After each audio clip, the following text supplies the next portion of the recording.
ومن أحسن قولا ممن دعا إلى الله وعمل صالحا وقال إنني من المسلمين.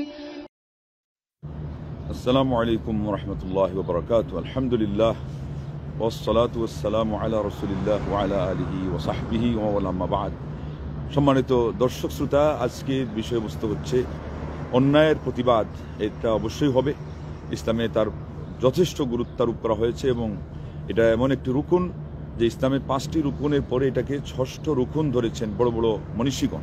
এই জন্যে যে অন্যান্য রুকুনগুলো ইমান থেকে নিয়ে যা হজ পর্যন্ত যেগুলো আছে এগুলো ভিত্তিশীল হলো এই রুকুনের উপরে। মানে বিশেষ করে সমাজের আমল যখন বিনষ্ট হয়ে যাবে, মানুষের ইমানি দুর্বলতা দেখা দিবে, তখন এই রুকুন সৎ কাজের আদেশ এবং অসৎ কাজের নিষেধ এটার উপর সেই জিনিসগুলো চাঙ্গা হবে। আর ওটা যদি মরে যায়, দুর্বল হয়ে যায়, তাহলে সমাজ থেকে আমলের ইসলামী আরকান সম্পর্কেও দুর্বলতা সেখানে দেখা দিবে এবং গুরুত্ব উঠে যাবে। এর মূল ভিত্তি হলো সূরা আল ইমরানের 110 নম্বর আয়াত। 110 নম্বর আয়াত মনে রাখবেন। 110 নম্বর মনে রাখার জন্য সংখ্যা বলতেছে ইঙ্গিতে, যে কুনতুম খায়রা উম্মাতিন উখরিজাত লিন-নাস তা'মুরুনা বিল মা'রুফি ওয়া তানহাউনা আনিল মুনকার। তোমরাই শ্রেষ্ঠ জাতি, মানুষের উপকারার্থে তোমাদেরকে সৃষ্টি করা হয়েছে, আর মিশন কি তোমাদের সৎ কাজের আদেশ দিবে, অসৎ কাজে বাধা প্রদান করবে। তো এটা হলো তার মূল ভিত্তি। দ্বিতীয় মূল ভিত্তি হলো আবু সাঈদ খুদরী রাদিয়াল্লাহু আনহুর হাদিস, যে তোমাদের মধ্যে কেউ যখন অন্যায় দেখবে, মুসলিম শরীফে যেটা আসছে, তাহলে পরে সে যদি শক্তি রাখে হাতে প্রতিহত করবে, মানে ক্ষমতা প্রয়োগ করে প্রতিহত করবে। যদি সেটার শক্তি না রাখে তাহলে মৌখিক প্রতিবাদ জানাবে। এইটার শক্তি যখন হারিয়ে ফেলবে তাহলে অন্তর দ্বারা ঘৃণা করবে। এই দুইটা বিষয় হচ্ছে এখানে আসল।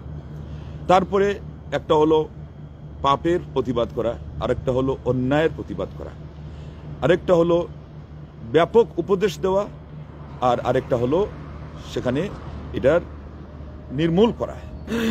এখানে কিছু একটা পার্থক্য আছে অবশ্যই, রুল সমান না, একসাথে সমানভাবে আসে নেই। তো যেমন মুসলিমে আসছে আদ-দীনুন নাসিহা, দিনটা হলো উপদেশ। কার জন্য জিজ্ঞাসা করলে তিনি বললেন লিল্লাহি ওয়া লিকিতাবি ওয়া লিরাসূলিহি ওয়া লিআইম্মাতিল মুসলিমিন ওয়া আম্মাতি। তাহলে উপদেশ সবার জন্যই হবে। কিন্তু ঠিক তদ্রূপ আরেকটি জায়গায় আল্লাহ নবী সাল্লাল্লাহু আলাইহি ওয়াসাল্লাম বলছেন 3টা জিনিসের উপরে মুমিনের অন্তর খেয়ানত করেই না। তার মধ্যে একটা হলো যে তারা মুসলমানদের জামাত এটা ধরে থাকবে এবং যারা দায়িত্বশীল তাদের জন্য তারা উপদেশ প্রদান করবে। আর হলো প্রথম, এই দিকে সিরিয়ালটা একটু ব্যতিক্রম হয়ে গেছে, প্রথমটাই হলো যেটা শেষে বলতেছি, আর এটা হলো ইখলাসুল আমালি লিল্লাহ, আল্লাহর উদ্দেশ্যে সকল আমলকে খালিস করবে। তো এই দেখেন এখানে প্রথম যেটা শুরু হয়েছে এটা থেকে যদি আমরা ধরি তাহলে আমাদের আমলটা খাঁটি হওয়াটা হলো মূল, সেই সাথে আমলটা সুন্নতি পদ্ধতি হওয়া দ্বিতীয় মৌলিক বিষয়, এবং আমল কবুল হওয়ার ইমানের পরে পরে এই দুইটা কিন্তু শর্ত। তো এই জন্য ইসলামের মধ্যে এই উপদেশ যেটা শুনলেন, অন্যায়ের প্রতিবাদ যেটা শুনলেন, প্রতিকার যেটা শুনলেন, এবং সেটা যে কোনো ধরনের পাপের উপরে প্রতিবাদ জানানোর পার্থক্য কিন্তু আছে। ওটা হলো ব্যাপক, এটা হলো বিশেষ। মুনকার এটাকে বলা হয়েছে অন্যায়, আর মাসিয়া ওটা হলো পাপ। ঠিক তদ্রুপ নাসিহা এটা হলো ওই যে শুনলেন সবার জন্যে, আর যেটা হলো এনকার এটা কিন্তু সব জায়গায় সবার জন্য হবে না, মুসলিম শরীফের হাদিস, এবং একই পদ্ধতিতে হবে না, যে ক্ষমতা অনুযায়ী সেখানে ক্লাসিফিকেশন অবশ্যই থাকবে। আসুন, এটা তো আয়াত এবং হাদিস এবং তার সরল ব্যাখ্যা আমরা সংক্ষেপে শুনলাম। এরপরে আমরা সাহাবায়ে কেরামদের আমল যদি দেখি, সাহাবায়ে কেরামদের আমল আসছে, আবু সাঈদ খুদরী থেকে হাদিস আসছে। এইভাবে বিশেষ করে ইয়াদ ইবনে গানাম নামক একজন সাহাবী থেকে হাদিস আসছে। ইবনু আবি আসিম তার আস-সুন্নাহ কিতাবে নিয়ে আসছেন। আস-সুন্নাহ এটা মূলত আকীদার কিতাব, কিন্তু সুন্নতি আকীদা হিসাবে তারা আকীদার কিতাবের নামে আগের যুগের সালাফরা রাখতেন আস-সুন্নাহ। আল্লাহু আকবার। সেখানে তিনি হাদিস নিয়ে আসছেন। হাদিসটা কিন্তু অন্য কিতাবের বিশ্বস্ত এবং বিশুদ্ধ হাদিস।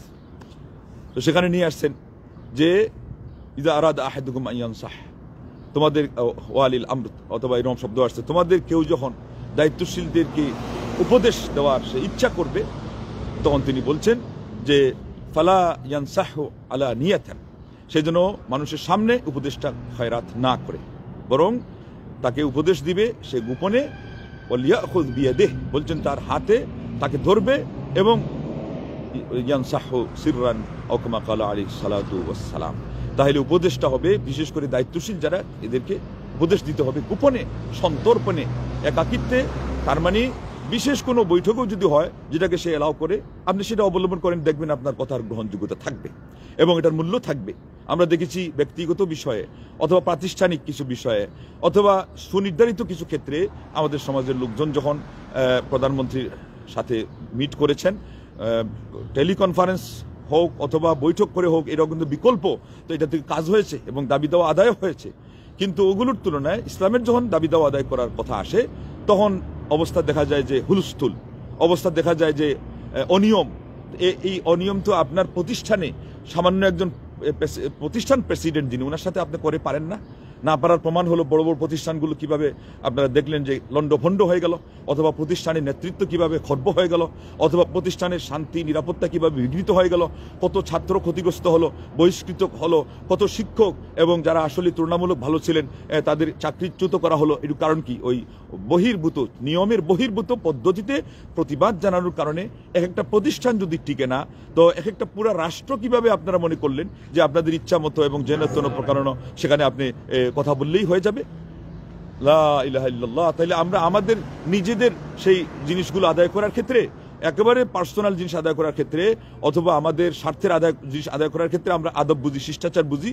আর ইসলামের এত বড় একটা উপকারিতা সারা দেশ ও দশের কাজে লাগবে, জনগণের কাজে লাগবে, বর্তমানে কাজে আসবে, ভবিষ্যতে কাজে আসবে। এই যে আজকে প্রতিবাদ জানানো হলো যেন তেন প্রকারেণ, যার ফলে শেষ পর্যন্ত শরীফার গল্প রয়ে গেল যেখানে ছিল সেখানে। কারণটা কি? আর সেখানে আবার আলেমও আছে, সেখানে যারা মানে করে খুব আস্ফালন দেয় যে আমরা এই করব সেই করব, এই তারা কি করবে এবার আপনাদেরকে দেখাই দিচ্ছে। শরীফার গল্পে কোনো আলিম যেখানে সমর্থন দেন নাই। যে মৌলভী বলছিল যে সে আজানের মধ্যে ওয়াদ-দারাজাতুর রাফিআ আর ওয়ারযুকনা শাফাআতু ইয়াউমাল কিয়ামা, এটা বৃদ্ধি করবে, আর পদে গেলে সে এই করবে সেই করবে, হকপন্থী আহলুল হাদিসদের এটা করবে সেটা করবে, এই তাদের কাজ দেখেন। শরীফার গল্পকে স্বীকৃতি কোন মৌলভী দিয়েছে আর কারা প্রতিবাদ করেছে? এই অকিঞ্চনেরও একটা লাইভ আছে, আপনারা দেখেছেন, ওই যে ওনার সাথে যে তিনি এটা ছিঁড়েছিলেন, তো ছিঁড়ার পদ্ধতি থেকে যেন যাতে উনি সুন্নতি পদ্ধতিতে আসেন, এটাও কিন্তু আমাদের একটা চেষ্টা ছিল যে আমরা এই আলোচনার মাধ্যমে, পর্যালোচনার মাধ্যমে এই জিনিসগুলো উপস্থাপন করি, এর ক্ষতির দিকগুলো তুলে ধরি। যেমন ইসকন কি করতে যাচ্ছে, করছে, এই পর্যন্ত করে ফেলেছে, তাদের কতটুকু শক্তি অর্জিত হয়ে গেছে যে মুসলমানদেরকে তাদের কারণে বা তাদের ভুলের কারণে হত্যা করা হচ্ছে। একেবারে সহজাত দুইজন ভাইকে, ছোট ছোট বালকদেরকে হত্যা করা হয়ে গেল, তার বিচার হচ্ছে না। এইভাবে আরো কত জায়গায় কত জুলুম নির্যাতন হচ্ছে এবং তারা আপনার মহড়া দেখাচ্ছে হুন্ডার মিছিল নিয়ে, তাদের সেই পূজা পর্বশে দেখাচ্ছে ধারালো অস্ত্র উঁচিয়ে যে আমাদের শক্তি কতটুকু হয়েছে। এইভাবে বিভিন্ন জায়গায় তাদের যে এজেন্ডা, রাতের আধারে আপনি ঘুমিয়ে আসেন, তারা তাদের ওই ত্রিবিদ তীর চিহ্ন মার্কা ওই অস্ত্র বিনা মূল্যে বিতরণ করছে মানুষকে, তারা এইভাবে তৈরি করছে। মানে আপনার ঘর থেকেই এখন তারা আপনার বিরুদ্ধে যারা দাঁড়াবে আপনার শত্রু তৈরি করছে, আর আমরা নাকে তেল দিয়ে এখন পর্যন্ত ঘুমাচ্ছি, এখন পর্যন্ত সঠিক পদ্ধতিতে উপদেশ কিভাবে দিতে হয় এটাই জানছি না। এদিকে আরো যারা রয়েছে বিধর্মীরা, খ্রিস্টানদের কাছে যান, ইহুদিদের কাছে যান, ওরা আরো সেই সন্তর্পণে, গোপনে এবং সিক্রেট বজায় রেখে এবং তাদের সেই প্ল্যান প্রোগ্রামগুলোকে নিরবচ্ছিন্ন ধারায় মুসলমানদের বিরুদ্ধে তারা চালিয়ে যাচ্ছে। পণ্য তাদের এটা একটা ঠিক তদ্রুপ বিভিন্ন ধরনের উপাদান, ব্যবসায়িক যত ইস্যু, এগুলো এক একটা আমরা ওগুলোতে চিন্তার মাধ্যমে যেগুলো বের করার কথা। মহাগ্রন্থ আল কোরআন কারীমের মধ্যে আল্লাহ রাব্বুল আলামিন অলমোস্ট ১৫০০ আয়াত রেখেছেন চিন্তা ভাবনা গবেষণার ক্ষেত্রে। আর কোরআন এবং সুন্নায় আমাদেরকে পয়েন্ট আউট করে দিয়ে দেওয়া হয়েছে কাদের সাথে কিভাবে লেনদেন করতে হয়, প্রজ্ঞা কাকে বলে, কিভাবে আচরণ বিধিতে আপনার সেই শিষ্টাচার আনতে হয়, এগুলোর যে উপকারিতা রয়েছে, অন্তর্নিহিত উপকারিতা, দূর বা অদূর ভবিষ্যতে তার প্রভাব রয়েছে। সামনে সামনে এসে কিছু হুমকি তুমকি দিয়ে দিলাম, আর যার তার সাথে আমি এই ধমকিস্বরে কথা বললাম, এটা হলো আমার বাহাদুরি দেখানো হলো। বিশেষ করে ইসলামের কোনো লাভ তো হলো না, আর ক্ষতির কাজ আমরা করলাম। ইমাম আবু ইউসুফ রাহিমাহুল্লাহ থেকে আসছে সম্ভবত, অথবা আরেকজন প্রাজ্ঞ আলিম থেকে, যে তিনজন ব্যক্তির সাথে আদব শিষ্টাচার বজায় রাখতে হয়। তার মধ্যে আমি আজকে বলবো মাত্র দুই শ্রেণীর কথা। একটা হলো শাসক শ্রেণী, আর একটা হলো আলিম শ্রেণী। বলছেন শাসক শ্রেণীর সাথে সমীহ বজায় রেখে যদি আচরণ না করা হয়, তোমার দুনিয়া চলে যাবে, মানে ক্ষতিগ্রস্ত হয়ে যাবে। বরং আমি এখন আমাদের অবস্থা অনুযায়ী বলতে হবে দিনিয়াও যাবে, দিনও যাবে। যেহেতু এখন আমরা দিনের ক্ষেত্রে কথাটা বলছি, অতএব দিনের নিয়ম অনুযায়ী কেন বলছি না। আর আলিমদের সাথে যদি তুমি বেয়াদবি করো, আদবের খেলাফ করো, তাহলে তোমার দিন চলে যাবে, মানে ইলম শিখা হবে না, অথবা সেই আলিম বদদুয়া দিবেন, মানে আল্লাহর প্রিয় বান্দা হবেন, যার ফলে উনি বলছেন দিন তোমার বিনষ্ট হয়ে যাবে। লা ইলাহা ইল্লাল্লাহ। এবং আসেন আপনারা এখন একটু একটু করে আমরা বলবো ইমামদের কথা। তাইলে এখানে একজন ইমাম শিষ্টাচারের কথাও তিনি সুস্পষ্টভাবে বলে দিয়েছেন। 11,333 সিরিয়ালে এই হাদিসটা মুসনাদ আহমদের হাদিস মধ্যে আসছে, আমি যেটা বললাম হাদিস আয়াত। আর ইমাম সুফিয়ান সৌরি রাহিমাহুল্লাহ থেকে যেই কথাটা আসছে, আল্লাহু আকবার, ইমাম সুফিয়ান সৌরি রাহিমাহুল্লাহ থেকে অত্যন্ত গুরুত্বপূর্ণ একটা কথা আসছে। সেটা হলো যে আপনার হাওয়ালাটা আমি পরে বলবো স্মরণ হলে, এটা সবাই পেয়ে যাবেন আলহামদুলিল্লাহ। এটা প্রসিদ্ধ কথা যে তিনি বলেছেন যারা সৎ কাজের আদেশ দিবে, অসৎ কাজ নিষেধ করবে, তাদের তিনটা কোয়ালিটির কথা বলেছেন। বলছেন লা ইয়া'মুরু বিল মা'রুফি ওয়া লা ইয়ানহা ইল্লা আলিমুন। এরপরে বলেছেন আলেম ছাড়া সৎ কাজের আদেশও দিবে না, অসৎ কাজ নিষেধও করবে না। তারপরে তিনি এটাও বলেছেন যে সৎ কাজের আদেশ এবং অসৎ কাজের নিষেধ দিতে গেলে যেমন আলিম লাগবে, ঠিক তদ্রূপ এই কাজটা করতে গেলে যে ব্যক্তি ইনসাফ করে, সেই ইনসাফ ভিত্তিক যে কাজ করবে সে লাগবে। 3 নম্বর কোয়ালিটি বলেছেন ইল্লা রফিকুন, লা ইয়া'মুরু বিল মা'রুফি ইল্লা রফিকুন ওয়া লা ইয়ানহা আনিল মুনকারি ইল্লা রফিকুন। ঠিক তদ্রূপ বলেছেন ইল্লা আদলুন, এই আলেম এবং নম্র আচরণকারী এবং বিশ্বস্ত ব্যক্তি, ইনসাফকারী, মানে কথা বলতে গেলেও কার সাথে কিভাবে সম্বোধন করবে, আল্লাহু আকবার, অ্যাড্রেস করার যে আজকে আদব, আজকে নিয়ম আমাদের বিধর্মীরা শিখাচ্ছে, আর আমাদের আলিমরা আমাদের জন্য এগুলো শিখিয়ে চলে গেলেন। এগুলো আমাদেরকে তারা উপহার দিয়ে আমাদেরকে কবে আগে তারা দুনিয়া থেকে বিদায় নিয়ে গেলেন। আমরা এখন পর্যন্ত এগুলোর খবর আমরা রাখছি না। তাইলে আমাদের মধ্যে কল্যাণ আসবে কিভাবে, আমরা ভালো জিনিসগুলো আমরা আয়ত্ত করব কিভাবে, এবং জাতিকে এর মাধ্যমে আমরা উপকৃত করবো কিভাবে। লা ইলাহা ইল্লাল্লাহ।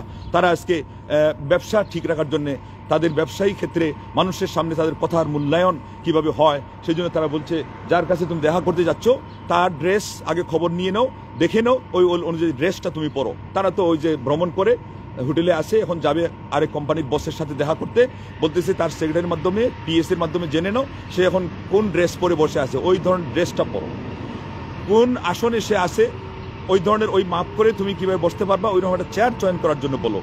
তার সাউন্ড, আমরা খালি সাউন্ড সিস্টেম এখানে খালি দেখলে হবে না, ওই যেগুলোতে মনের ভিতরে দাগ কাটে, বলছে উনি যেই মাত্রায় কথা বলে ওই মাত্রায় যিনি তাকে ভিজিট করতে যাচ্ছে সে যেন কথা বলে।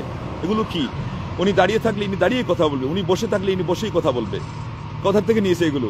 সকল সূক্ষ্ম সূক্ষ্ম জিনিসগুলো নিয়েছে মহাগ্রন্থ আল কোরআন, নবী মুহাম্মদুর রাসূলুল্লাহ সাল্লাল্লাহু আলাইহি ওয়াসাল্লামের সুন্নাহ থেকে। শব্দ চয়নের ক্ষেত্রে আল্লাহ পাক যে গায়েদ শব্দ বললেন, আহাদুকুম মিনাল গায়েদ, তোমাদের কেউ যখন গায়েদ থেকে আসবে। এই গায়েদ কি? এটা কিন্তু এই ওয়াশরুমের আজকে যে আমরা সুন্দর শব্দ ব্যবহার করছি ওই রকম আরেকটা শব্দ। এটা কিন্তু হুবহু আমরা আগে যে শব্দ বলতাম ওইটা বাথরুমের যেটা, ওইটা কিন্তু বুঝায় না। কেন? আলিমগণ বলছেন এটা শিষ্টাচার। আল্লাহ রাব্বুল আলামিন শব্দ চয়ন মহাগ্রন্থ আল কোরআনে শিষ্টাচার রেখেছেন। আল্লাহু আকবার, তিনি সেই আল্লাহ। তাইলে নবী মুহাম্মদুর রাসূলুল্লাহ সাল্লাল্লাহু আলাইহি ওয়াসাল্লাম তিনি আমাদেরকে সর্বোচ্চ শিষ্টাচার শিক্ষা দিয়েছেন। আর আজকে আমরা এগুলো থেকে সম্পূর্ণ বঞ্চিত। এগুলো থেকে আমরা একেবারে নিজেদেরকে ঘোষণা দিয়ে বলতেছি না, আমাদের এগুলো প্রয়োজন নেই। প্রয়োজন যখন নাই তাইলে বেআদব বেনসিব বা আদব বা নসিব প্রবাদেই আছে, উর্দু হোক আর ফার্সিতে হোক, যে আদব যার নাই সে কিছুই পাবে না, আদব যার আছে সে অনেক কিছুই পাবে। জমা শিরি মুলকগিরি, আরেকটা দল বলছে যে জবান যদি মিষ্টি হয়, ভাষা সুন্দর হয়, সে লোক সারা পৃথিবী দুনিয়া ক্যাপচার করতে পারবে, তার অধীনে নিয়ে আসতে পারবে। ভাষা সুন্দর হলে মানুষের মনের ভিতরে প্রবেশ করা যায়, সমাজ থেকে মানে অন্যায় অপকর্ম অনেক সেই দুর্নীতি এমনিই দমন করা যায়। আমাদের সমাজে তো ঝগড়া হয়, রাস্তাঘাটে ঝগড়া হলে কি হয়? মারামারি, ফাটাফাটি। গিয়ে দেখেন আহত, নিহত, ক্ষত বিক্ষত, বাসে, প্রাইভেট কারে, রিক্সাতে, টেম্পুতে, এগুলো কেন হচ্ছে? আর লখনৌতে তারা ঝগড়া লেগে গেল, তারা আদব সহকারে বলে যে হ্যাঁ আপনি তো আমাকে একটু ধাক্কা লাগিয়ে দিলেন, আপনার গাড়িটা তো আমার গাড়িতে লেগে গেছে, যেন লেগে গেছে। তারা এইভাবে বলে। আল্লাহু আকবার। তাদের এক দোকানদার এই বর্তন বিক্রি করতেছে বা লুটাবাটি বিক্রি করতেছে, তো ক্রেতা গিয়ে বলছেন যে এটার দাম কত? তো সে বলছে দাম তো এত, তবে এটার ঘড়িয়া পুশ নেই হ্যাঁ। গড়িয়া পুশ মানে সে বলতে পারতো যে ঢাক্কান নেই হ্যাঁ, কিন্তু বলছে গড়িয়া পুশ হয়েছে। আমরাও এখন পাপুষ যে বলতেছি, এটা যেই অর্থে হোক, ওদের ওটা হলো সুন্দর শব্দ, ঘড়িয়া পুশ নেই হ্যাঁ। তো ওই লোক এটা শুনে মনেই করছে যে সে যখন এত সুন্দর একটা কথা বলতে পারলো, একজন সামান্য মানুষ এই পাহাড়ি পাতিল বিক্রি করতেছে ঘড়িয়া পুশ, তাইলে তার কথা অনেক সুন্দর লাগছে। বলছে যে না থাক, তোমার ওই পুরা দাম আমি দিয়ে তোমার কাছ থেকে নেব। আল্লাহু আকবার। রিক্সা চালকের কাছে গেছেন আরেকজন রিক্সা ভাড়া করতে, দাম কত? ঠিক হয়েছে। এরপরে দেখেন তাদের ওই যে সুন্দর সুকুমার বৃত্তি আছে, ভাষাও সুন্দর, মনও সুন্দর। তো বলতেছে আপনাকে যে রাস্তা দিয়ে আমি নিয়ে যাব এই রাস্তাটা একটু উঁচা নিচু। তো ওইটারও সে একটা শব্দ বলেছে অনেক সুন্দর, নসিব নসিব এরকম কিছু বলছে, যে এটা হলো উঁচু নিচু। নসিব যখন সুন্দর শব্দ উনি শুনেছে, বলছে যে চলো সমস্যা নাই, তোমার মাধ্যমে এই উঁচু নিচুতে আমি ধাক্কা খেয়ে হলেও যাব, তবে তোমার এই শব্দের কারণেই আমি যাচ্ছি। আমাদের এতে একজন লোক গেছিল আপনার এই কুষ্টিয়াতে, যেখানে ভাষা সুন্দর, ওই সময় 5 টাকার দাম অনেক, তো ওনার কাছে ওইরকম টাকা নাই, বাইরে থেকে গেছে উনি, ভিক্ষুককে টাকা দিবে কোত্থেকে, কিন্তু ভিক্ষুক সামনে এসে বলেছে আমাকে 5টা টাকা দিবেন, আমাকে 5টা টাকা দেবেন, আমার খুব খিদে পেয়েছে। তো উনি এটা প্রথম শুনেছেন এবং শব্দ যখন সুন্দর দেখেছেন, উনি বলেছেন যে আমার এই 5 টাকা দিয়েই আমি বিদায়, আমার নাস্তার দরকার নেই। কেন? তার কথা সুন্দর, এর কারণে আমার অন্তর সে জয় করে ফেলেছে। তো যারা উচ্চপদস্থ ইমাম আবু ইউসুফ রাহিমাহুল্লাহর কথা স্মরণ করেন, তাদের সাথে বেয়াদবি করলে মাহরুম হবেন, আপনি শুনেছেন। এবং ওখানে উনি বলেছেন দুনিয়া যাবে, এখানে যেহেতু আপনি নিজেই প্রসঙ্গটাই দিনের প্রতিবাদ জানাবেন যে আমাদের ইসলামের এটা হোক, সিলেবাস থেকে এটা বাইর হোক, প্রতিষ্ঠানে মা বোনদের হিজাবের ব্যবস্থা নিশ্চিত করা হোক, এমনকি নিশ্চিত কি, এখন তো নিশ্চিতের বিপরীত বলতে হবে, যে রুখে ওদেরকে অন্তত ব্যবস্থা দেওয়া হোক। এখন তো তারা হিজাব জোরপূর্বক খুলে ফেলতেছে, হিজাব নিয়ে ঢোকার কারণে তাকে বহিষ্কার করতেছে, উল্টা মায়ের শুরু হয়ে গেছে। আর আপনারা এখন পর্যন্ত ওই আস্ফালনের মধ্যেই আছেন, এখন পর্যন্ত এটাকে দিন বানিয়ে ফেলেছেন। এটার কারণে জেলে যাওয়া, এটার কারণে জেল থেকে বের হওয়া, আবার যাওয়ার সময় যেই সুর, আসার সময় ওই সুর, এই সুরের মধ্যে আরেকটু শব্দ মানে তেজ বাড়িয়ে দিলেই এটা হলো গরম মশলা। এটা কি গরম মশলা নি? এটা কি লাড্ডু বানানো নি, দিল্লির লাড্ডু? এটা কি আপনার এই যে পেঁয়াজি বিক্রি করা? এটা কি আপনার সেই কাঁচা বাজারের মাল আপনি পাক করে এনে এখানে ওই ফুটপাতে কোনো দোকানে আপনি তুলে ধরেছেন? এটা দিন, সারা পৃথিবীর মধ্যে সবচেয়ে দামি জিনিস। আর দিন ওকা লাহমুকা ও দামুকা, তোমার দিন হলো তোমার রক্ত, তোমার দিন হলো তোমার মাংস। দিন নিয়ে তামসা হচ্ছে। আর আরেক দল আমাদের মধ্যেও ছেংড়া আছে, এদেরও শিক্ষা হয় নাই, এদেরকে একটু শিখাচ্ছি, শুনে দেখা যায়, দেখে মনে হয় শুনতেছে, এরপরেই দেখা যায় এদের আচরণ দেখে কিচ্ছু বুঝে নাই, এখন পর্যন্ত কিচ্ছু বুঝে নেই। আদবের চ্যাপ্টার রপ্ত করা পর্যন্ত ওই দিন নাম ধরে বলেছি ইমাম বুখারী রাহিমাহুল্লাহ আল আদবুল মুফরদ কেন পড়া হয়নি। আজকে বিভিন্ন জায়গায় আদবুল মুফরদ বাদ দিয়ে বুখারী পড়ানো হচ্ছে কাদেরকে? যারা 1 ক্লাসও পড়ে নাই। এরপরে এরা কি করবে? একটু পরে এখান থেকে ওই সার্টিফিকেটটা নিয়ে, রেডিমেড সার্টিফিকেট নিয়ে মঞ্চে বসে যাবে এবং তার নামের আগেও শেখ দিবে, পরে মাদানি দিয়ে দিতে পারে, পরে হাফিজাহুল্লাহ দিবে। আর নেটের এগুলো আছে, এগুলো তো অন্য চ্যানেল থেকে আসা, এগুলো কিভাবে যে আসছে, কোন পদ্ধতিতে এরা আগে কি শিখছিল, ব্যাকগ্রাউন্ড কি, আর এখন এরা কোন অবস্থায় আছে, শুধুমাত্র এই লেবাস পোশাক দিয়ে কথা দিয়ে আমাদের সাথে আসে, এদের আরো অবস্থা নাজেহাল। এগুলোকে এখন দাওয়াতি অঙ্গনে ঢুকাই দেওয়া হয়েছে। এরা কোন জায়গায় কি পোস্ট করবে, কোন জায়গায় কি কমেন্ট করবে, কোন জায়গায় কি রিয়েক্ট করবে, কোন জায়গাতে কোনটা দেওয়া যাবে কোনটা দেওয়া যাবে না, তার ন্যূনতম জ্ঞান যখন রাখে না, তারপরে এরা নেটের মধ্যে গিয়ে নানা ধরনের সেই আপনার এই হস্তক্ষেপ করে আর দাওয়াতি পরিবেশটাকে আরো ঘোলাটে করে দিচ্ছে। এদের জন্য এগুলো হলো মাইল ফলক। কোরআন ও সুন্নাহর আগে এগুলো আয়ত্ত করতে হবে, কোরআন ও সুন্নাহর আগে জেনে রাখো পরিষ্কার, কিতাব ও তাওহীদের আগে এটা ভালো করে শুনে রাখো, এগুলো ক্লিয়ার হওয়া দরকার। উসুল সালাসার আগে, কাশফুস শুবহাতের আগে এটা করতে হবে। দলিল কোথায়? বুখারীতে, ইন্নাকা আল্লাহ আল্লাহ লা ইউখজিকাল্লাহু আবাদা ইন্নাকা লা তাসিলুর রাহিমা তাসদুকুল কাল্লা ওয়া তুঈনু আলা নওয়াইবিল হাক্কি ওয়া তুকরিদ দাইফা সাল্লাল্লাহু আলাইহি ওয়াসাল্লাম, সাল্লাল্লাহু আলাইহি ওয়াসাল্লাম। আরো কিছু বৈশিষ্ট্য আছে। এগুলো কি? সব শিষ্টাচার, মেহমানদারি করা, সত্য কথা বলা, মানুষের সেবা করা, বিপদে মানুষকে গিয়ে এগিয়ে দেওয়া, মানুষের বোঝা বহন করা। আল্লাহু আকবার। তুকসিবুল মাহদুম, অসহায় মানুষের জন্য কোনো কিছু বের করে দেওয়া, কোনো কিছুর ব্যবস্থা করে দেওয়া, যোগান দেওয়া, তাদের অবলম্বন হাতে হাতে তুলে দেওয়া। ওই যে আল্লাহ নবী সাল্লাল্লাহু আলাইহি ওয়াসাল্লাম বলছেন আল কাইম আলাল আরমিলাতি ওয়াল মাসাকিন, যে ব্যক্তি অসহায় মানুষ এবং বিধবা, দুই উদ্দেশ্য হলো অসহায়। আপনি খালি ওই আপনার কোনো একটা টার্গেট আছে ওই জন্য বিধবা খুঁজেন না, আবার আর পুরুষ হয়ে যেখানে সেখানে যোগাযোগ শুরু করে দিয়েন না। এগুলো ইসলামিক রোল আছে, পরেরটার আগে আগেরটা ক্লিয়ার থাকতে হবে, আগেরটা নিশ্চিত থাকতে হবে। তা না হলে ওই সেবার কাজ দিয়ে আজকে অন্যায় হবে। অন্যায় ধরা পড়ছে কি পড়েছে না? কোন পিয়ারা সাহেব সেবা দিচ্ছে, মানুষের কাছে গিয়ে টাকা পৌঁছে দিচ্ছে, এরপরে কি ধরা পড়লো? কেন এই সমস্যা দেখা দিয়েছে? আগেরগুলো সে ঠিক করে নাই, লেফাফা দুরুস্ত করে মানুষের সামনে মাঠে এসে সমাজ সেবার জন্য নেমে পড়েছে।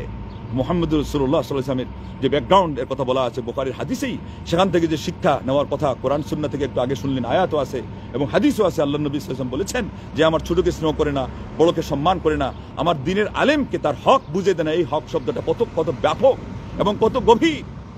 এটা ওই সামনে সালাম দিয়ে দিলাম আর শেখ আপনি এটা করেন সেটা করেন, শেখকে দিয়ে আরো খেদমতের কাজ নিচ্ছি, আমরা সাহেব হয়ে বসে থাকি, এরকম বেয়াদব আমাদের সমাজে গঠন তৈরি হয়ে গেছে। এগুলোকে কি করবেন? এই অঙ্গন থেকে বলবেন যে গেট আউট, খালি এমন না যে থামো, গেট আউট, কোনোটাকে আছে গেট আউট করতে হবে। তা না হলে অপারেশন থিয়েটার ছাড়া যেমন হসপিটাল চলে না, ঠিক তদ্রূপ কিছু লোকের জন্য গেট আউট শব্দ ব্যবহার না করলে আপনার এই দাওয়াতি অঙ্গন চলবে না। এটা ভালো করে মনে রাখবেন। যাই হোক, আমাদের প্রসঙ্গ যাতে অন্যদিকে বিঘ্নিত না হয়ে যায়, কিন্তু এই কথাটা ধরে না রাখা পর্যন্ত দাওয়াতি কাজ হবে না, কশ্চিনকালে হবে না। কিয়দাংশ কিঞ্চিত যা হচ্ছে এটা আরো খর্ব হওয়ার জন্য অপেক্ষা করেন। এবং যারা রাষ্ট্রকে নিয়ে আজকে এইভাবে হুলি খেলায় লিপ্ত হয়েছেন, আপনারা এখন পর্যন্ত যেই সুরে আগাচ্ছেন, আপনাদের মাধ্যমে দেশের দোষের পুরা ইসলামের শিক্ষা প্রতিষ্ঠানের আমাদের আদরের দুলালি নয়নমণি এগুলোর আরো ক্ষতি যে হবে আপনাদের কারণে, এবং এগুলোর দায়ভার কিয়ামতের দিন আপনারা নিয়ে দাঁড়াবেন। অপেক্ষা করেন। এর আগ পর্যন্ত শিষ্টাচার শিখেন, এর আগ পর্যন্ত সুন্নতি পদ্ধতি শিখেন। শিষ্টাচারের হিমাদ্রিতে যিনি ছিলেন তিনি মুহাম্মদুর রাসূলুল্লাহ সাল্লাল্লাহু আলাইহি ওয়াসাল্লাম। অতএব এখানে সুন্নাহ মানেই হলো শিষ্টাচার, মানেই হলো আদব, মোরালিটি। তারা যেটা বলেছে তারা সেটা শিখেছে যার কাছ থেকে, টিচার অফ হিউম্যানিটি আল্লাহু আকবার মুহাম্মদুর রাসূলুল্লাহ সাল্লাল্লাহু আলাইহি ওয়াসাল্লাম, আমার নবীর কাছ থেকে তারা শিখেছে।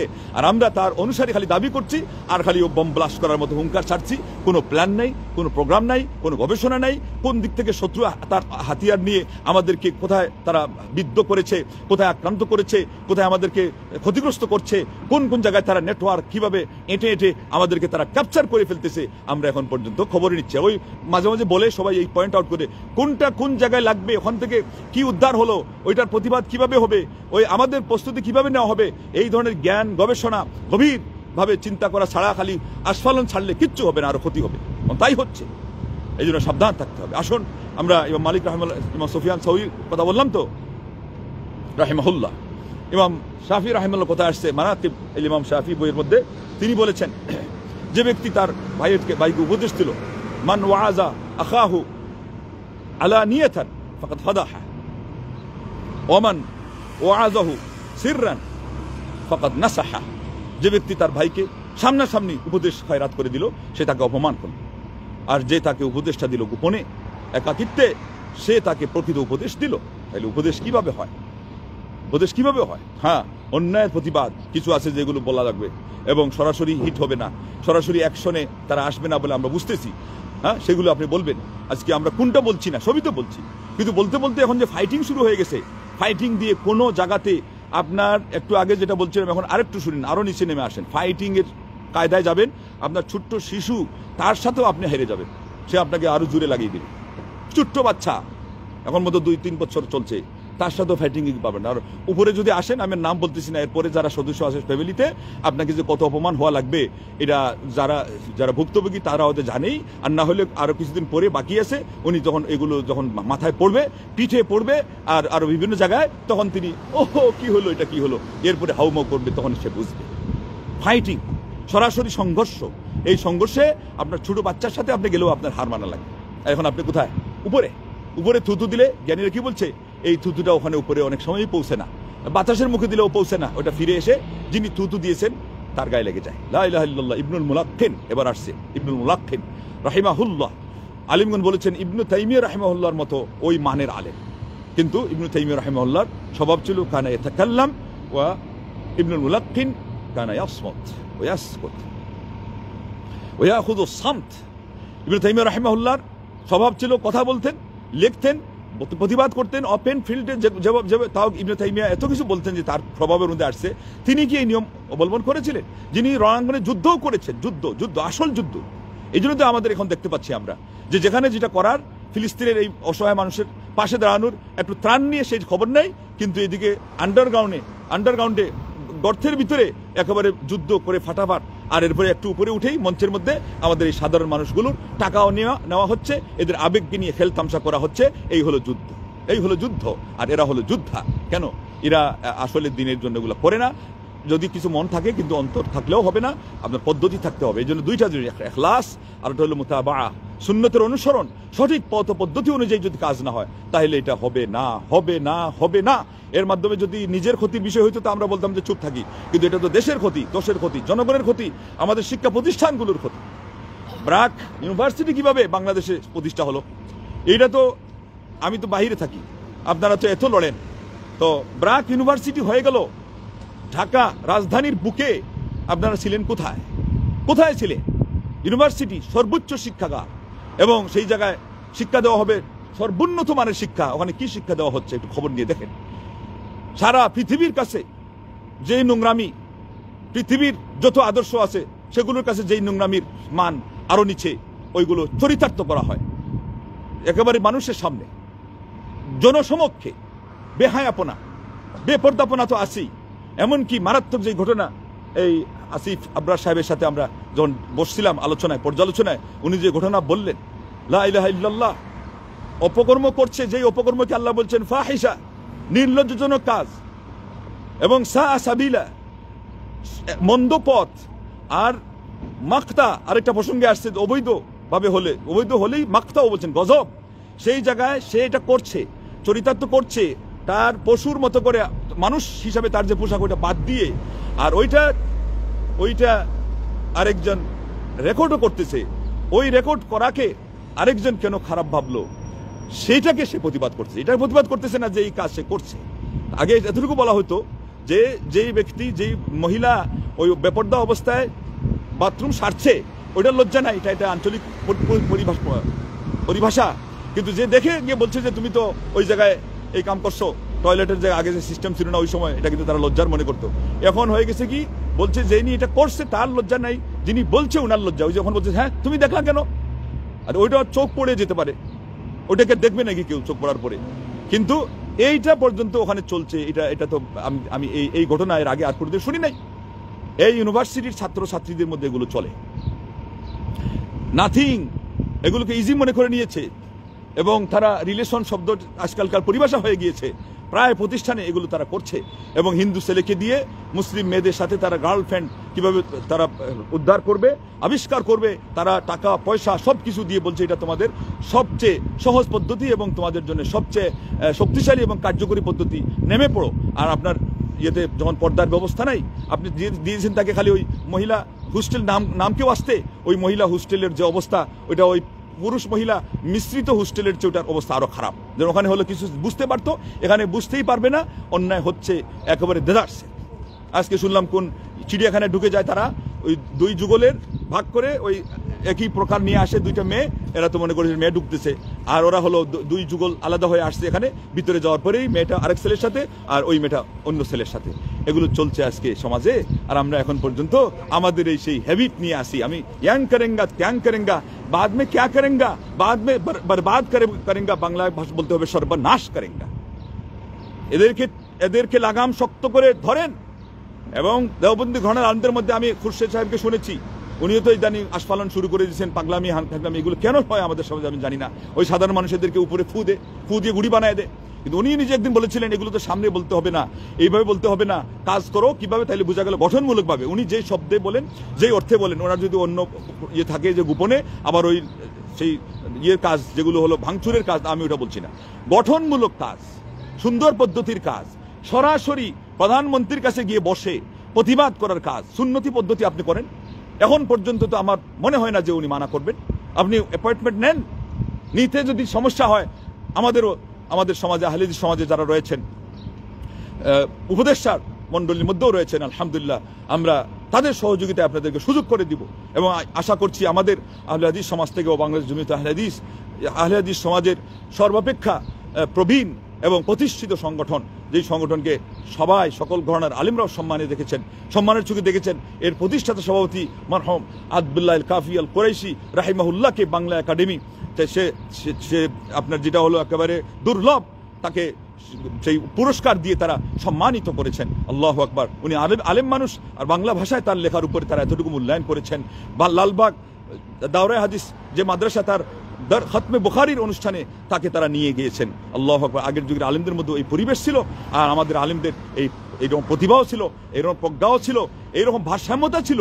এখনকার এগুলো একটু যোগ্যতা হলেই যেভাবে শুরু করে দেয় আস্ফালন করা, কোনো ঘরানার আলিম আরেক ঘরানার আলিমকে শ্রদ্ধার চোখে দেখা তো দূরের কথা, হিসাবেই রাখে না। এগুলো সব হারিয়েছে কি কারণে? ইসলামী শিষ্টাচার হারানোর কারণে।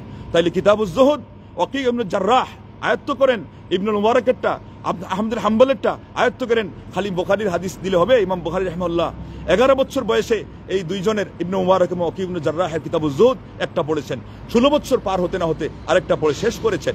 তারপরে তো ইমাম বুখারী হয়েছেন, আল আদাবুল মুফরাদ লিখেছেন, এরপরে ইমাম বুখারী এই সেই বুখারীর লেখক হয়েছেন। তার আমল এই পরিমাণ উন্নতির সেই হিমাত দিতে পৌঁছেছিল, আর তাকে দিয়ে এই যে সমস্ত শব্দ তিনি প্রয়োগ করেছেন শুধু আল্লাহর উদ্দেশ্যে, আল্লাহর দ্বীনের উদ্দেশ্যে, তা না হলে ইমাম ইবনে হাজম রাহিমাহুল্লাহ তার মুখ দিয়ে যেই শব্দভ্রম, স্লিপ অফ টাং হয়েছিল, ইমাম বুখারী রাহিমাহুল্লাহকে পৃথিবীর ইতিহাসে কোনো মানুষ বলতে পারে নাই, কেন পারে নাই?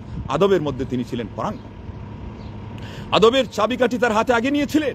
আজকে দুঃখের সাথে বলতে হয়, এই ইমাম বুখারী রাহিমাহুল্লাহর সিলসিলায় যারা আহলুল হাদিস মাদ্রাসা আমরা চালাচ্ছি, আমরা শিক্ষকতা করছি, আমরা সেখানে পড়ছি, আমাদের কাছে আজকে এই বিষয়টা অসহায়। তো আদব যদি অসহায় হয়, আদবের সেখানে কষ্ট হবে না, কষ্ট পোহাতে হবে যিনি অসহায় করেছেন, আসলে তিনিই অসহায়, এবং তার কারণে জাতিকে কষ্ট পোহাতে হবে। তার আচরণে ইচ্ছায় অনিচ্ছায় সে এমন আচরণ করবে, তার পাশের লোক কষ্ট পাবে। আর আপনি ভালো কি মন্দ, আপনার আসল সেই পরীক্ষার জায়গা হলো যেটা যত কাছের, যে আপনার সবচেয়ে বেশি কাছে থাকে আপনার স্ত্রী, আপনার পরিবার, আপনার বন্ধু, আপনার কলিগ। আজকে গিয়ে দেখেন খবর নিয়ে আমাদের, আমি যত দূরের মানুষ তাদের কাছে ভদ্র, তাদের কাছে আমি একেবারে সভ্য, তাদের কাছে আমি দুনিয়ার সবচেয়ে বেশি সুভাষী, আর যে যত কাছের তার কাছে আমি তত বেশি অভদ্র। কারণ কি? ওই যে শিষ্টাচারের আসল মহিমা ওখানে প্রকাশ পেয়ে গিয়েছে। লা ইলাহা ইল্লাল্লাহ। তারপরে হিলিয়াতুল আউলিয়া আবু নুআইম আল আসফাহানি, এটা পড়তে হবে। তারপরে আত-তিবিয়ান ফি বায়ান আদাবি হামালাতুল কুরআন, ইমাম নাওয়ী রাহিমাহুল্লাহ এই বই পড়তে হবে। সব শেষে এসে হিলিয়াতু তালিবুল ইলমি শেখ বকর আব্দুল্লাহ আবু যায়েদ রাহিমাহুল্লাহ, এগুলো পড়তে হবে। আমাদের এগুলোর সাথে সম্পর্ক একেবারেই ক্ষীণ, একেবারেই আমাদের সম্পর্ক দূরে, আর আমরা এদিকে সব কিছু নিয়ে লেবাস পোশাক নিয়ে বসে আছি। আমরা একেবারে সবচেয়ে উন্নত যেই মিম্বর এবং মঞ্চ, সবচেয়ে একেবারে তাওহীদের, সুন্নার এবং পিওর ইসলামের আসল যে আদর্শের এটা পরিচালনা করা, এটাকে মানুষের সামনে পৌঁছানো, এই মিশন চালানো, আম্বিয়া আলাইহিমুস সালাতু তাসলিম ইনাদের যে মিশন, এটা নিয়ে আমরা দাঁড়িয়ে গেছি। আমরা রাস্তায় একেবারে নেমে পড়েছি। কেমন নেমে পড়া! আল্লাহু আকবার। আর আসল হাতিয়ারটাই আমাদের হাতের মুঠোয় নেই। তো আসুন, ইবনুল মুলাক্কিন রাহিমাহুল্লাহ কি বলেছিলেন, ওই উনার একটু কথা বলতে গিয়ে ওদিকে চলে গেলাম। ইবনুল মুলাক্কিন রাহিমাহুল্লাহ বলেছিলেন যে গোপনে সন্তর্পণে এটা কোথায় আছে? এটা হলো জামিউ সাহিহ এর ব্যাখ্যা তাওদীহ, এই গ্রন্থের মধ্যে উনি উল্লেখ করেছেন, ওনার থেকে উল্লেখ করা হয়েছে। বলেছেন যে গোপনে উপদেশ দেওয়া এটা হলো আল আদব। আল্লাহ, এই শব্দ তিনি বলেছেন, ওয়াল লুতফু মাআল উমারা। আল্লাহু আকবার। শিষ্টাচার এবং নেতৃস্থানীয় মানুষের সাথে নম্রতার এটা হলো শামিল, যে গোপনে তুমি উপদেশ দিবে। এরপরে উনি আরো অনেক কথা বলেছেন যে এটা হলো ইসলামের এই আদব, এটার মধ্যে উপকারিতা। এমনকি আরো ইনি সহ ইবনে হাজার আসকালানি কথা বলেছেন, বড় বড় ইমামরা কথা বলেছেন, ইমাম নওয়ী কথা বলেছেন, শেখুল ইসলাম ইবনে তাইমিয়া বলেছেন, ইবনুল কাইয়িম রাহিমাহুল্লাহ বলেছেন, বড় বড় ইমাম গাজালি রাহিমাহুল্লাহ বলেছেন, বড় বড় ইমামগণ যারা সমাজবিজ্ঞানী, রাষ্ট্রবিজ্ঞানী, সমরবিজ্ঞানী, যারা অর্থনীতির বিজ্ঞানে যারা পারদর্শী, আল্লাহু আকবার, ইবনে খালদুন সহ ইনাদের কথা আপনারা একটু নেন। আর ইবনে আব্দ রব্বিহ ইনার আল ইকদুল ফরিদ, এটা তো আমাদের লোকজন পড়ে না। আল কামিল, এটা আমাদের লোকজন আর পড়ে না, এটা এখন বাদ দিয়ে দিয়েছে। তারপরে আদবুল খাতিব ইবনে কুতাইবা, এটা আমাদের লোকজন আর পড়ে না। লা ইলাহা ইল্লাল্লাহ। এইভাবে আল বায়ান ওয়াত তাবিন জাহিজের, এটা আর এখনকার লোকজন আর পড়ে না। এইভাবে আরো কত কিতাব আমাদের সমাজে অবহেলিত হয়ে আছে। ওই দিন যেটা শুনলেন দেওয়ান উমর ইবনে রবিআ, এটা আমাদের লোকজন পড়ে না। এইভাবে আরো কত বড় বড় ইসলামের মধ্যে বর্ষিয়ান আলিমরা চলে গেছেন, ওগুলো কিতাব খুললে বোঝা যাবে যে কিভাবে আলিমরা তাদের জীবন অতিবাহিত করেছেন।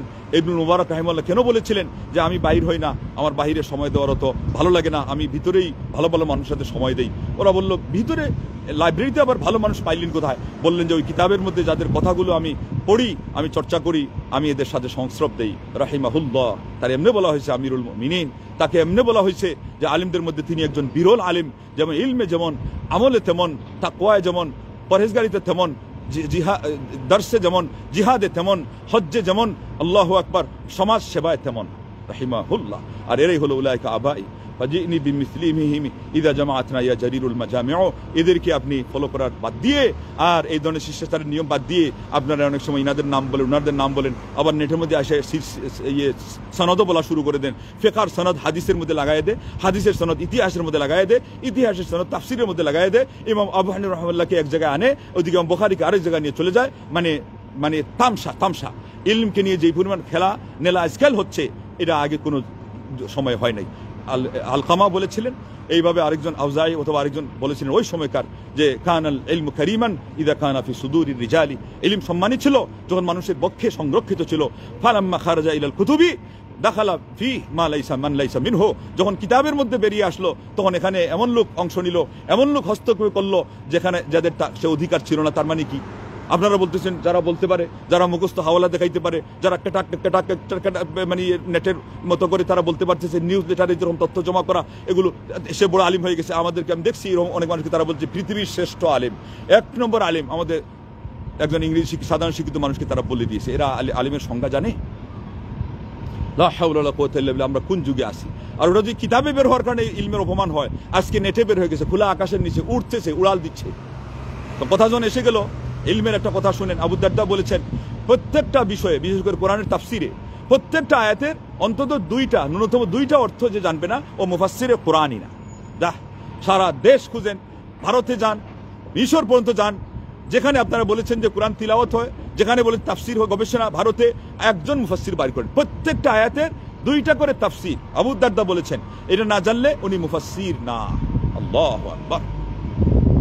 আর ফিকহি মাসলা দিবেন আপনি, ওই শুরু করেন কিতাবুত তাহারা থেকে নিয়ে ওই একেবারে কিতাবুর রাহান পর্যন্ত, মিরাস পর্যন্ত, চুআলা পর্যন্ত, আরো যত আছে মুদায়ানা, আরো যত আছে আপনার সেই বায়ে মুহাকালা, মুজাবানা, যা আছে এই পরিভাষার মধ্যে, খালি পরিভাষা একটা ফিকহের কিতাব আপনি নেন, আপনি দেখেন উচ্চারণ করতে পারেন কিনা, জেরের জায়গায় জবর কয়টা হয় আমি দেখব। আর আপনাকে আলিম হতে বলা হয়েছে, এই সবগুলো আপনি মুখস্থ বলতে পারবেন, টুটস্থ বলতে পারবেন না, এমনি না খালি মুখস্থ করে কালকে আর আজকে বলবেন না। এটা আপনার জীবনের সঙ্গী বানিয়েছেন। যেমন সৌদি আরবে এরকম কিছু আলেম আছেন, আল্লাহু আকবার। মিশরও কিছু আলেম আছেন, সিরিয়াতে এখনো কিছু আলেম আছেন হাতে গোনা। এছাড়া আপনি সারা পৃথিবীর চষে বেড়ান, একজন আলিম বের করেন। ইমাম আলবানী যাওয়ার পরে, বিন বাজ যাওয়ার পরে, বিন উসাইমিন যাওয়ার পরে এমনিই এরা চিল্লায় যে আলেম নাই, আলেম চলে গেছে। এখন শেখ সালেহ ফৌজান যে আছেন, ইনি চলে গেলে আলেম দূরবীন দিয়ে দিনের দুপুরে খুঁজে পাওয়া যাবে না। সালেহ আল হাইদান যিনি মারা গেছেন, কাবার চত্বরে দর্শ দিতেন, তার মারা যাওয়ার পরে সংবাদ শুনে শেখ সালেহ ফৌজান বলেছেন ইন্না লিল্লাহি ওয়া ইন্না ইলাইহি রাজিউন, খানা জাবালান ইহতাদা মিন ওরাইহি, একটা পাহাড় ছিল আমাদের সামনে, সেটা আজকে খসে পড়লো, পাহাড় ধসে গেল। তার পিছনে আমাদের মতো আলেমরা গিয়ে কঠিন মাসলা মাসাইলে ফতোয়া ফরাইজে আমরা সেখান থেকে সমাধান নিতাম। আলেমকে আলেম চিনে, ইন্নামা ইয়ারিফু যাল ফাদলি যাওহু, যার মধ্যে গুণ আছে সে তো গুণীকে চিনবে। আজকে অবস্থা কি? একদলের কাছে যাবেন, গিয়ে বলবেন তাকে, সে বলবে পৃথিবীতে কোনো আলিমই নেই, কারণ ও ছাড়া আর তো আলিম নেই। আবার যখন তার খুশামদের সময় আসবে, তুষামদের সময় আসবে, তখন বলবে যে হ্যাঁ সবাই বড় বড় স্কলার, এখানে যারা আছে এক একজন বিরাট বিরাট জ্ঞানের জাহাজ। কেন? এটা হলো তার এখন ওই বেলুন ফুলানোর সুযোগ আসছে, এটা কিছু আগে কিছু পরে বেলুন সে ফুটাবে। সেই জন্য আগে বলেছিলেন ইবনে কুদামা আর শেষে ইবনে আলবানী রাহিমাহুল্লাহ যে কারো কোনো প্রশংসা আমি কানেই নেই না, এখন ধারে কাছেও জায়গা দিই না। বলে কেন? এই সেই মানুষ যে আজকে আমাকে প্রশংসা করে বেলুনের মতো আকাশে উড়াবে, কালকে ওই মানুষটাই আমার দুর্নাম গায়ে আমাকে মাটির নিচে দাবাবে। আজকে এই সমাজ, তো এদের কি কথার ভ্যালু আছে? এই জন্য এগুলো বাদ দেন, উপরের দিকে আসেন, আরো উন্নত চরিত্রের সেই মানুষের কাছ থেকে শিষ্টাচার এগুলো নেন, এবং শিষ্টাচার নেবেন। বিধর্মীরা নিয়ে চলে গেছে আজকে হায়ার করে আমাদের ওই সমস্ত কিতাব থেকে, আমাদের সেই মাদ্রাসাগুলোতে মাকামাতে হারিরি আর দেওয়ান হামাসা আর এগুলো ছাড়া আরো কিছু মুন্তাখাব, এগুলো ছাড়া আর কোনো শিষ্টাচারের কিছু পড়াই হয় না।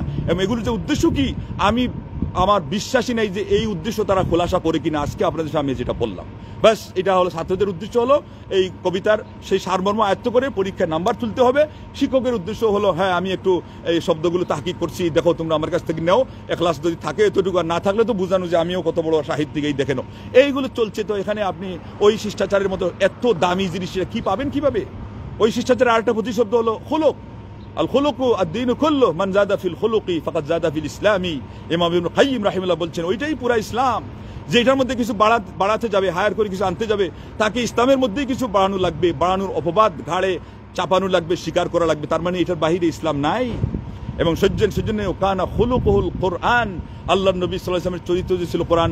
সূরা কালামের 5 নম্বর আয়াতে যেটা বলা হয়েছে, এটাও শুনে নেন ইবনে আব্বাস কি বলছেন। খুলুকের একটা অর্থ তো চরিত্র, কিন্তু এর চেয়ে শক্তিশালী অর্থ হলো খুলুক, অর্থ হলো দিন।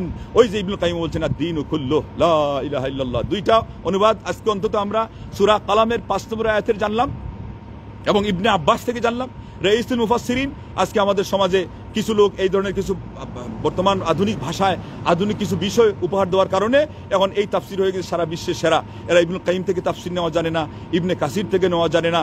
অথচ আনোয়ার শাহ কাশ্মীর রাহিমাহুল্লাহ, ওনার শিষ্য যিনি মারা গেলেন ইউনুস দৌনপুরি, তিনি বলেছেন কোরআন এবং সুন্নাহর ব্যাখ্যাতে তাফসিরের ব্যাখ্যা যখন আসে তখন ইবনে কাসির এবং ইবনুল কাইয়িম এবং ইবনে তাইমিয়া যেভাবে তাফসির করেন, এর চেয়ে সুন্দর তাফসির আমার চোখ দিয়ে আর যায় নাই, আমার চোখের সম্মুখ দিয়ে যায় নাই। আল্লাহু আকবার। ইবনে হাজার আতরাফুল হাদিস, হাদিসের আরো কিছু সনদের বিষয়ে চুলচেরা ব্যাখ্যাতে উনি বলেছেন অগ্রণী যদি হন তাহলে হাদিসেরও সারার মধ্যে, অথচ ইবনে তাইমিয়ার কোনো ফাথুল বারির মতো নাই কিতাব নাই, ওনার শিষ্যের আছে, এটাও পুরা ছাপে নাই ইবনে রাজবের। আলিমগণ বলছে এটা বাজারে আসলে ইবনে হাজারের ইবনে ফাথুল বারি এটা মানুষ পড়া প্রায় বন্ধ করে দিবে, এটা হলো তার ছাত্রের কাছ থেকে যদি ইলম আসতো। আর ওনার কি ছিল, তো এটা পেয়ে গেছেন এই আলেম, যেহেতু উনি বড় আলেম ছিলেন, কিতাবের গভীরে দৃষ্টি নিবদ্ধ করেছেন, ওনার ফতোয়া উনি তাইলে ভালো করে মনোযোগ দিয়ে পড়েছেন, তখন তিনি বলতেছেন হাদিসের ব্যাখ্যায় ইবনে তাইমিয়ার সাথে আর ইবনুল কাইয়িমের সাথে জুড়ি নাই।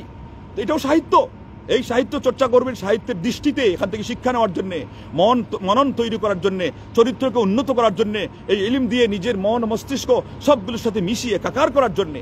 ওই যে আরেকজন বলছিল যে আমি যে পড়ি স্মরণ থাকে না, তো সে বলছিল যে দেখো খেজুর খাও দেখি, বলে হ্যাঁ খাইলাম, এখন তোমার মুখে আসে নাকি, বলে না, পেটে গিয়ে জমা আছে মনে করো, তাও বুঝি না, বলে হ্যাঁ এরপরেও ওটা কিন্তু তোমার মস্তিষ্কের মধ্যে মিশে গেছে বা শরীরের রগের রেশায় মিশে গেছে, ওটার পুষ্টি তোমার পুরা শরীরে চলে গিয়েছে। এইভাবে মানসম্পন্ন ইলম শিখবা, এটা যদি মনে নাও থাকে তোমার ব্রেইনে সেটা বসে যাবে, তোমার মনন তৈরি করবে, তোমার ব্রেইনকে উন্নত করবে, তোমার চিন্তা জগৎকে আলোকিত করবে, তারপরে তোমার মধ্যে সে আন্দোলন সৃষ্টি করবে, এরপরে তোমার একার কথার মাধ্যমে আল্লাহ পাক চাইলে সারা পৃথিবীর মানুষকে উন্নত করে দিতে পারে। ইলমের চেয়ে বিপ্লব, ইলমের চেয়ে শক্তি, ইলমের চেয়ে আদর্শ, ইলমের চেয়ে সম্পদ, ইলমের চেয়ে রত্ন আর পৃথিবীর দামি কিছু নাই। সেজন্য এক বাক্যে বলা হয়েছে মা উবিদাল্লাহ মা উবিদা বিল ইলম, ইলমের মাধ্যমে আল্লাহর যত ইবাদত করা হয় এর চেয়ে ইবাদত পৃথিবীতে আর কোনো জিনিস দিয়েই করা হয় না। আর আজকে সেটার মধ্যে আমরা আঘাত হানছি, সেটার অধিকার নষ্ট করছি, সেটার জন্য সময় দিচ্ছি না, সেটার জন্য আমরা অধ্যবসায় আমরা ওইভাবে মনোনিবেশ করছি না, এরপরে আমরা ক্ষতিগ্রস্ত হচ্ছি। আমরা শিক্ষকতা বাস আমাদের পেশা হিসাবে চালিয়ে যাচ্ছি, ছাত্র হিসাবে আমাদের ছাত্র পাস করতে হবে, আমাদের ওই আগে বলা হতো বেরেঞ্চি পাস, এখন আমরা বলবো ডিগ্রি নেওয়া, এটাই হচ্ছে, কিন্তু আসল ইলমের লালনও ওইভাবে আমরা করছি না। আল্লাহ রাব্বুল আলামিনের দ্বীনের তাইলে আমরা কদরই করলাম না। ওমা কাদারুল্লাহ হাক্কা কাদরি, ওই আয়াতের মধ্যে আমরা পড়ে যাচ্ছি যে আমরা কদর করছি না। কদর করেন, আপনি এক জায়গায় মিম্বরে বসে কথা বলবে, এটা ধাক্কা লাগবে পার্লামেন্টে, এটার ধাক্কা লাগবে সেই আপনার সেই হোয়াইট হাউসে, এটার ধাক্কা লাগবে আল্লাহু আকবার সারা পৃথিবীর সব জায়গায়। আপনি আদর্শবান হন, আদর্শবান ছাত্র গড়ে তুলুন, আদর্শবান মানুষ গড়ে তুলুন, নিজের পরিবারকে সেইভাবে গঠন করুন, নিজের সমাজকে আপনি গঠন করুন। এইভাবে যিনি যেখানে দায়িত্বশীল আছেন, আলা কুল্লুকুম রাইন ওয়া কুল্লুকুম মাসউলুন আন রাইয়াতিহি, প্রত্যেকেই রাখাল, যার রাখালি সম্পর্কে জিজ্ঞাসিত হতে হবে। এটা করে দেখুন, সরাসরি ধাক্কাধাক্কির যেখানে প্রসঙ্গই নাই, ধাক্কাধাক্কি করা লাগবেই না, কাজ চলে যাবে, সেই জায়গায় পৌঁছে যাবে, সেই জায়গায় আল্লাহ পাক সেখান থেকে ঘাড় মটকি আদায় করে দিবেন, সেখান থেকে অন্তঃস্থলে সেই কথা ঢুকিয়ে দিবেন, এমন কিছু মহান রব্বুল আলামিন সামনে আনবেন, তাদের জীবনে ঘটিয়ে দিবেন যে নিজের থেকেই তারা সারেন্ডার করতে বাধ্য হবে। আপনার আমার সেই গঠনমূলক কথা শুনবে, আপনার আমার উপদেশ যেগুলো তারা দেখবে, যেগুলো শুভকামনার দৃষ্টিতে হয়েছে, তারা ডেকে ডেকে আপনাকে নিয়ে সেখান থেকে সমাধান বের করবে। আর আজকে আমরা ওই নিজেরা দিয়ে দিচ্ছি তো, সস্তা বানিয়ে ফেলতেছি, কে নিবে এগুলো? তারা এখন আমাদের জন্য প্রতিবাদ কিভাবে করবে? প্রতিবাদ তারা এখন ওইভাবে করতেছে না, সরকার পক্ষ, তার হাতে ক্ষমতা, সে আপনাকে ওই আপনি আজকে একটা কথা বলছেন শক্ত কথা, ওখানে গিয়ে বলবে না যে হ্যাঁ এগুলো বলো না, কেউ বলে দেয়, কারণ এর তো শিষ্টাচার নাই, কিন্তু ভিতরে ভিতরে আর পেশ পাকতেছে, ভিতরে ভিতরে ইসলাম এবং মুসলমানদের দুর্দিন একেবারে মাথার উপরে তারা নিয়ে এসে ফেলতেছে, আমাদেরই যারা রক্ষকে পক্ষক হয়ে যাচ্ছে। এবং এর মধ্যে যত পাপ যেগুলো কাজ করতেছে, তার মধ্যে বড় একটা পাপ কাজ করতেছে যে প্রতিবাদটা সেই ন্যায়সঙ্গতভাবে না হওয়া, সুন্নতি পদ্ধতি না হওয়া। আল্লাহ তোমার আসমা হোসেনা ওসিলাতে দোয়া করলাম, আয়াত থেকে, হাদিস থেকে, মুসলিম মনীষীদের থেকে কিছু কথা নিয়ে আজকের এই বিষয়টা খোলাসা করার জন্য চেষ্টা করলাম। এটা আমাদেরকে রপ্ত করার, জব্দ করার, আয়ত্ত করার তৌফিক দান করো এবং বুঝে অনুধাবন করে এটার উপর আমরা আমল করতে পারি। আমাদেরকে এর মাধ্যমে ব্যক্তিকে, পরিবারকে, সমাজকে, পুরো রাষ্ট্রকে আল্লাহ যে যেখানে ছড়িয়ে আছে বাংলা ভাষাভাষী মুসলমানরা এর জন্য উপকৃত হতে পারে, তুমি আমাদেরকে সেই তৌফিক দানে ধন্য করো। আমাদের দেশটাকে আল্লাহ রক্ষা করো। আল্লাহ দেশ যে কোন অবস্থায় আছে এটা কেউ জানে না। এখন পর্যন্ত যেগুলো সংবাদপত্রের মধ্যে প্রকাশ হচ্ছে, আমার পুরা বিশ্বাস ভিতরের মধ্যে আরো গোপন অনেক জিনিস, আরো মারাত্মক লুকিয়ে রয়েছে। কিন্তু তোমার কাছে কোনো জিনিস গোপন না, তোমার কাছে কোনো জিনিস অসম্ভব তো দূরের কথা, সামান্যতম কষ্ট না আল্লাহ, এটা আমরা সবাই জানি এবং স্বীকার করি। এখন দোয়া চাইতে গিয়ে এটা বললাম ওসিলা হিসাবে, তুমি ক্ষমতা ধর আল্লাহ, তুমি কাদির মুতলাক, তুমি যা চাও তাই পারো, তুমি আমাদের দেশটাকে হেফাজত করো, দশকে হেফাজত করো, হেদায়ত করো। আল্লাহ আমাদের দেশে যে দাবদাহের কারণে মানুষ কষ্ট পাচ্ছে, এটাকে আল্লাহ তুমি প্রশান্ত করে দাও। এবং ঢাকা শহর সহ আরো অন্যান্য এলাকা বলা হচ্ছে যে অতল তলে তলিয়ে যাইতেই পারে, কত আগ থেকে বলা হচ্ছে যে সমুদ্রের গভীরে যে প্লেট আছে ওইটার মধ্যে যে ফাটা জায়গাটা আছে, পুরা দেশ ঢুকে গিয়েও আরো কিছু না নিলে তার ক্ষুধা, তার এক লুকমা হবে না। আমরা আজকে এই অবস্থানে থেকেও আল্লাহ আমরা ভয় করছি না তোমাকে, আল্লাহ আযাব এবং গজব দেখেও আমরা সাবধানী হচ্ছি না, আমাদেরকে তুমি সাবধানী হওয়ার তৌফিক দাও আল্লাহ। আল্লাহুম্মা আতি নুফুসানা তাকওয়াহা ওয়া যাক্কিহা আনতা খায়রু মান যাক্কাহা আনতা ওয়ালিয়ুহা ওয়া মাওলাহা। আল্লাহ তুমি আমাদের অন্তরে তাকওয়া ঢেলে দাও, আল্লাহ তুমি আমাদেরকে শুদ্ধচারী বানিয়ে দাও এবং তুমি আমাদেরকে পরিচ্ছন্ন আত্মশুদ্ধিতার বলে বলিয়ান করো, এই গুণে গুণান্বিত করো এবং এটাকে আল্লাহ তুমি পরিচ্ছন্ন করো। তুমি এটার উত্তম দায়িত্বশীল, তুমি এটার উত্তম দেখাশোনাকারী। আল্লাহুম্মা আমিন। ওয়া আখিরু দাওয়ানা আনিল হামদুলিল্লাহি রাব্বিল আলামিন। ওয়াসসালামু আলাইকুম ওয়া রাহমাতুল্লাহি ওয়া বারাকাতুহু।